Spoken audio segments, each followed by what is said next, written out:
he could not build a development without having the proper permits and the 50-foot right-of-way from the county. So they did allow him to sell one parcel of land, and he sold it to the Curtins. Okay. And the Curtins have lived here for 20-some years. It wasn't until Kyle Greenwell purchased his land, they tell me in the summer of 2020, August 2020, where he began harassing them. You know, Vicky, there's a pier down there. I haven't been to it because I can't get to it right now. Where he began harassing her and making these comments about he's going to take all the niggers' land back here, you know, and stuff like that. And it's just, you know, we have no issue with him owning the land. We do have an issue with him blocking this access road. This road has been here in the family for over 100 years, okay? This road actually takes you from the southern point of the farm. If you continue on around by the creek, you can go to the top end of the property, up there by where the Gormans and Platers and Holland, other set of houses live. We're all related. And that's part of our major issue, sir, is he's purchased his portion of the property, and he's blocked the road going to his portion. This road is called Dorothy Drive today, but really all it is a farm road. Yes. And it's gone from Pushaw Station Road all the way to Fishing Creek since the family's owned it forever. And this is the actual family right-of-way that's conveyed to us in all of our deeds. If any one of us property owners blocked our portion, no one could have full and free use of this road. So imagine if I, which own this property right here that we're standing on, put a gate right here. He couldn't get to his property. Kyle Greenwell couldn't get to his property. My cousin couldn't get to his property, and the Haskins cousins wouldn't be able to get to their property. So really, what we're saying is this whole right-of-way is never supposed to be blocked. But since he purchased his portion, he has blocked it in two access points, right here, as well as in the back. So the Haskins family can't even get to their waterfront property because of this gate. Right. And if that's not bad enough, we've looked at the deed that goes along with the purchase that Mr. Greenwell made. That deed makes no reference to a right-of-way. Actually, if you read that deed, you come away with he doesn't have a right-of-way. So, but yet when if people come to that gate, they'll call the police if you don't leave, and they'll say, well, you're trespassing, you're on his property, and they'll make you leave. Okay. So that's been a challenge for us. Our ask right now, we want that gate removed in its entirety. In the second gate. In the second gate in its entirety. That is our ask. Various family members have been harassed and stalked. He has put peace orders against various family members, including myself. I went to court and I was able to prove that I was not guilty, and so was my sister. But my uncle, Mr. Craig Morsell, who lives up the hill on Trouble Lane, and that's also family property, he has a peace order. Kyle has a peace order against Craig Morsell right now. And it's bogus. I mean, they claim that Craig was stalking them and following them. And they live in Sunderland and Craig live in Sunderland. So one day when they left the court, Craig's behind them, and you know the judge said, well, I consider that as, you know, stalking and harassment, when it's not. The police have been called to this location over 30 times in the last 4 or 5 months, which is like unheard of, you know. And each time they come, he shows this area view of where his property lines are. We even had issues with surveyors coming out. I'm told Rickerson has just recently come out and resurfaced his land. That's fine and dandy, but this roadway here has been here, as I said, for over 100 years. The work that you see here, the milling that's here, this work was done by Mr. Vicky and Scott Curtin. To improve the road, to improve the driveway. To improve the driveway, it's been here. Jesselyn purchased the home from them, so actually, whatever discrepancies there is that exists with the right-of-way, she actually owns it anyway. We have no physical proof that Kyle Greenwell owns anything at this moment. But yet, the county allows him to keep this gate up, keep it locked, restrict when Jesselyn Fletcher can come to and from her property. If there's an emergency, the medical unit cannot get through, let's say she has a medical emergency at 11 o'clock. That's a at safety night. issue. That's a safety issue. Public safety. This is private road, right? Yes. Private. So where does the county? Thank you. Where does the county come in? Well, the county comes in when one member of one parcel owner on the private road tries to restrict the others. And that's where the county and the government should come in and say, hey, this is not authorized. The other piece is he's got 2 gates on this private road that he's never submitted a permit request to erect. You can't just put a gate up and block people. Right now, the Haskins family who owns property along Fishing Creek cannot get to their family property along their right-of-way because of what's been going on here for over 4 months. That's a huge issue. And when you call the police, they have no jurisdiction, but because he shows that that's his parcel of land, they pretty much make him leave. Again, I could put a gate up right at this corner. I could put up a gate at the further corner of my grandmother's property, and that would restrict everyone too, but that's not what this right-of-way, this farm road is supposed to be about. And so we're asking that we need assistance here because this gentleman continues to block and harass our cousin, the landowner on the property. And it's almost like we're in slavery. You know, we're no longer in slavery anymore. But he's held in her captive. Okay. So if he so happened came in last night and he locked the gate and he forgot to unlock it this morning, then Justin has to stay and remain in her home all day. And there's been days like this. If 911 is called, they cannot get to her house unless they fly in. That is a public safety health issue. She could die on her property and not have access to get out. That's what's up with the 911. The 911 is supposed to serve and protect. My husband and I was coming home one day, turning in on our turn, and 2 cop trucks came out of that road flying. Had it been, we had just turned that instant. When they came out, they would have hit us. We would have had an accident. My grandkids come over here and ride on that road on the 4-wheel. You can't come out this road like that. We run at least 60 or 70 miles an hour. And this they is almost ran over my daughter coming into the road. Yes, you did. The police come back here. He's in with the police. They come out here, and when they get an emergency call that they got to respond to, they come out of here like they're on a regular highway. They're running 50, 60, 70 miles an hour coming out of the road. If any kids or anything out there and you come over that hill where fish live there, they run over top of them before they stop. That's another part of our complaint.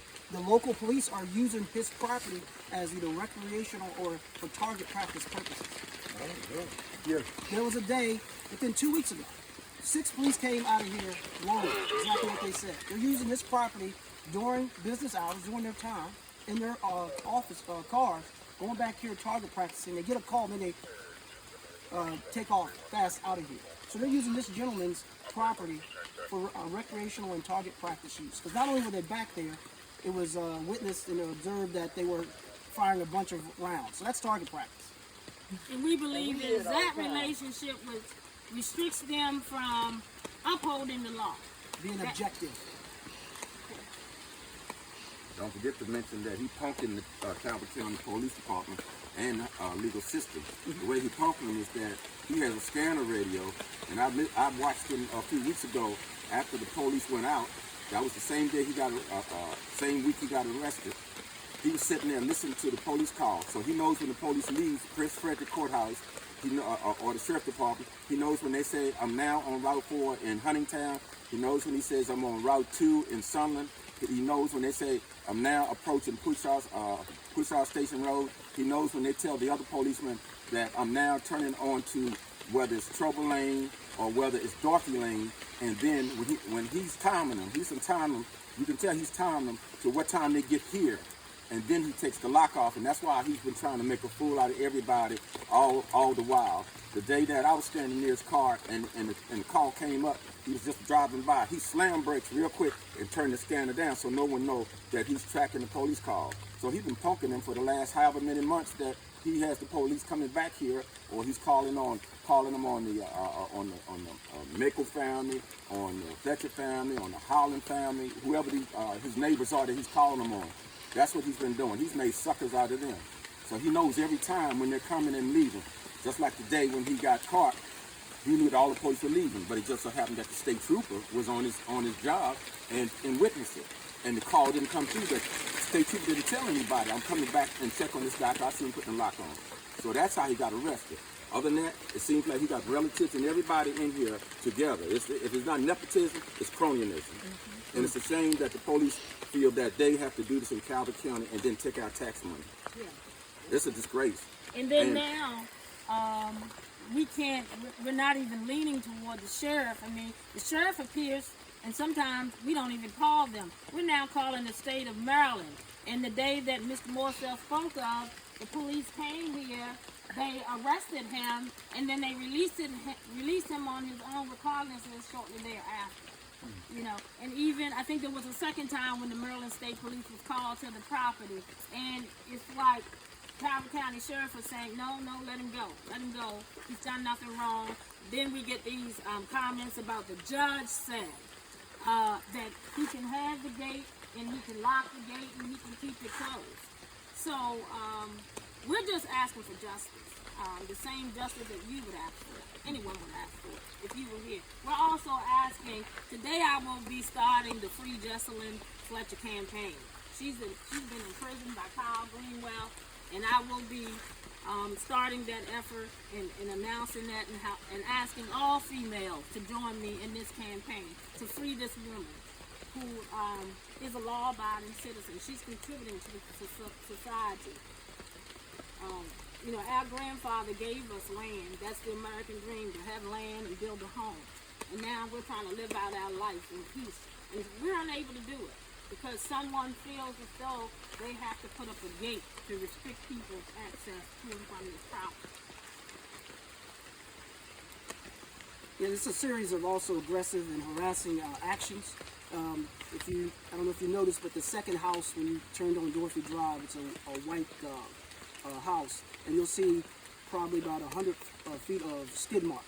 Last Friday, our cousin Jesselyn called a cousin of ours to help her fix something at her house. So he came to her house, came through this way, through the gate, got to her house, and that gentleman, Kyle Greenwell, because he has cameras to see who comes and goes, he realized it was our cousin that came to her house and helped her. So shortly thereafter, he went in front of our cousin's house and skid tires for about 100 feet.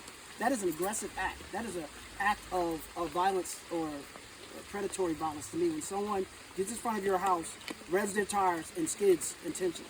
And so there's been a series of aggressive behaviors on behalf of Greenwell, as well as people that you know. They've done drive-bys at my sister's house while I was present. I was a witness. I was outside my sister's house. Shortly after my sister won her peace order, what we noticed, or actually this was the day that we had the incident here, I was at my sister's house, and shortly thereafter, a light gray Ford F-250 pickup truck slows down in front of the house. That's what caught my attention, because I realized it stopped. And then as I came around the house and looked, it took off and squealed the tires. You fast forward 10 minutes later, that same truck returns with a female occupant in it, making comments out the window. So it's harassing behavior. It's almost almost like hate type behavior. So all these things have been happening, and they're associated with Kyle Greenwell.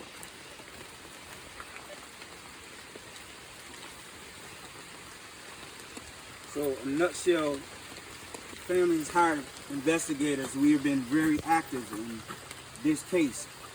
Have found a lot of findings that are unnatural, that's according to law. We have a peace order that states stay away, no access, blocking the access through a three-way over access road. We've already proven the fact that he has not pulled a permit for this road, and actually, based on his property and based on his deed, he's not actually built anything. So that includes fences, structure, anything that's a fence is considered a structure. So therefore, by law, it shouldn't be a gate or anything being pulled. This is also United States Maryland accordance law. It states that in order for you to put a gate or fence across an access road, you must have to obtain a permit. We have documentation to prove that he does not have that. The court order is a court order. Court order states that he's not supposed to have an access blocking anything across that access road. The county is not enforcing the court order. I've never seen you enforce one half of the court order and not the other half of the court order. If that's the case, it should not be a court order. Therefore, she's been awarded twice the same court order stating the same thing, while we have footage of county sheriffs saying they talked to a judge. Well, I have over 23 years of law experience. I've never seen where a judge or anybody say something and then you have something in writing. What's the golden egg is the court order. So if I went and slapped someone right here and they say stay away, don't call, can't come around that person, and I come close to this person, I'm around here, I'm disobeying the court order. I'm not understanding why that's not being enforced, but we gonna fix this. We're working hard. But her safety is in jeopardy. We do welfare checks once in a bloom down here. We come all kinds of hours a night just to check on her, call on her, because she's back there by herself and everything. She shouldn't be back there by herself. So at the end of the day, we're doing welfare checks. We got many agents assigned to this. This is unconstitutional. This is unconstitutional. Her safety is at jeopardy. She could be having an asthma attack. She has an ailment. Her sister comes over. She has an ailment. Anything could happen back there.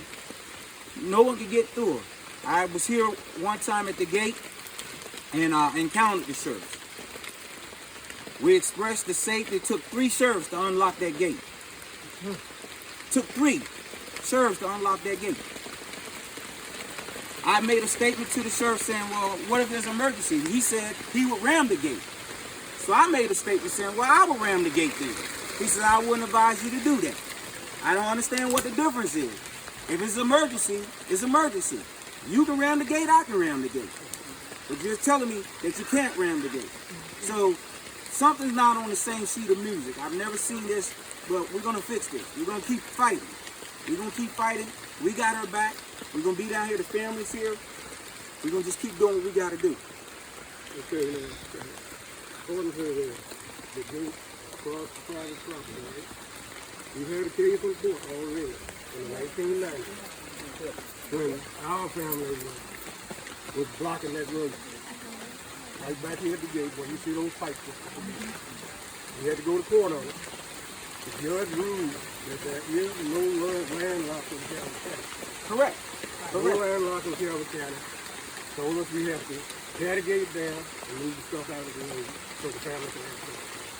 Indeed, she's being what they call landlocked. You're actually using the correct terminology. So- She's being landlocked. So explain to Everybody's being us, landlocked. Everybody that owns property back here is being landlocked. Sylvester, when did that happen?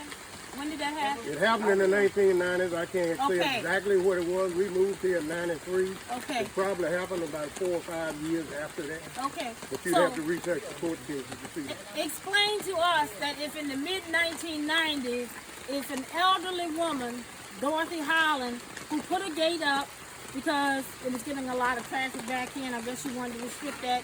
If the court told her she could not landlock the family, then why are they allowing Mr. Greenwell to landlock the family? We don't know why. Okay? We don't know why. We don't know why they're allowing him to do it. Okay? You have to address the elephant in the room in this county. I believe on such a rainy day, we're here for a reason. You know, as a family, as these people grow, we all deserve the right. We all deserve the right for full enjoyment of to go and come within these United States of America.